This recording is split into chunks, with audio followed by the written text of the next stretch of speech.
I'm not dead. I woke up. Felt as an eternity if I slept. But I woke up. I walked down the stairs as I noticed that all my furniture was missing, except those in the kitchen.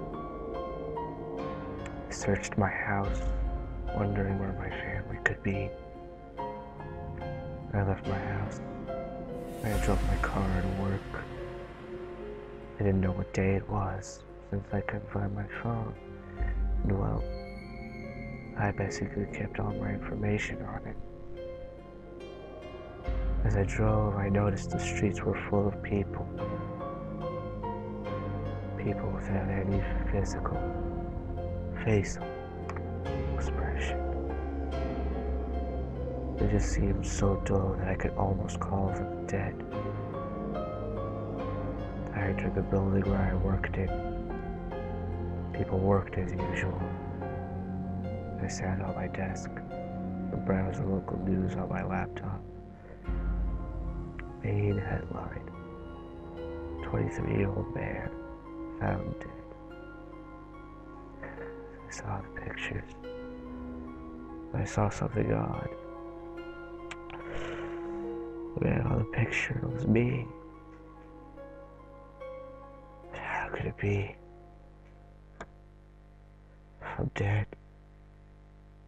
How could I possibly be here? I said.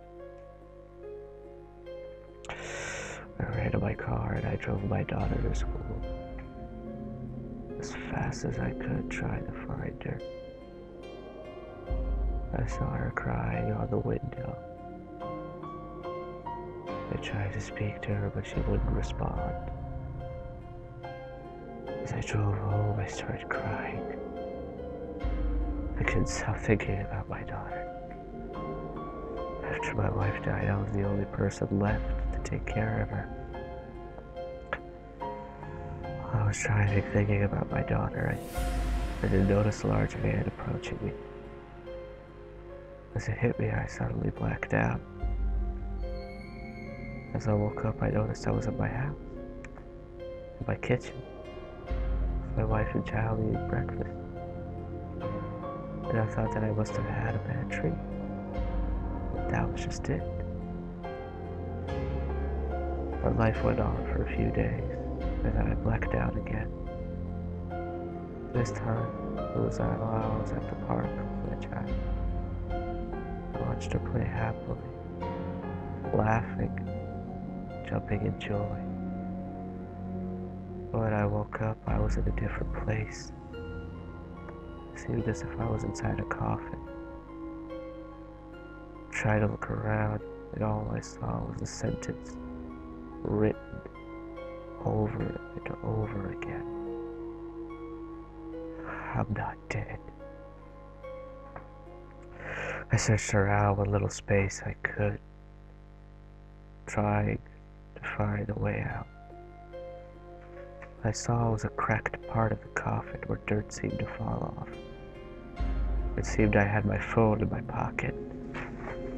I struggled to get it out. The date was written 10 months from the last day that I remembered. Weeks passed, and I started to go insane. Why couldn't I die? My lips were as dry as the wood that built the coffin. My fingers were broken and bleeding as I tried to dig my way out. And I yelled and I screamed as much as my body rotted in that small coffin. Insects walked around my body and in my mouth, and I wished I could die.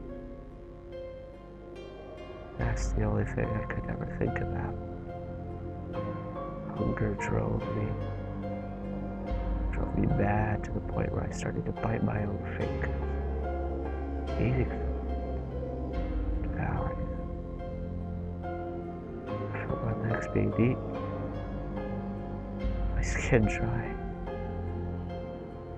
I kept mumbling the words that I wrote in that small coffin. I'm not dead. I'm not dead. I'm not dead. I'm not dead.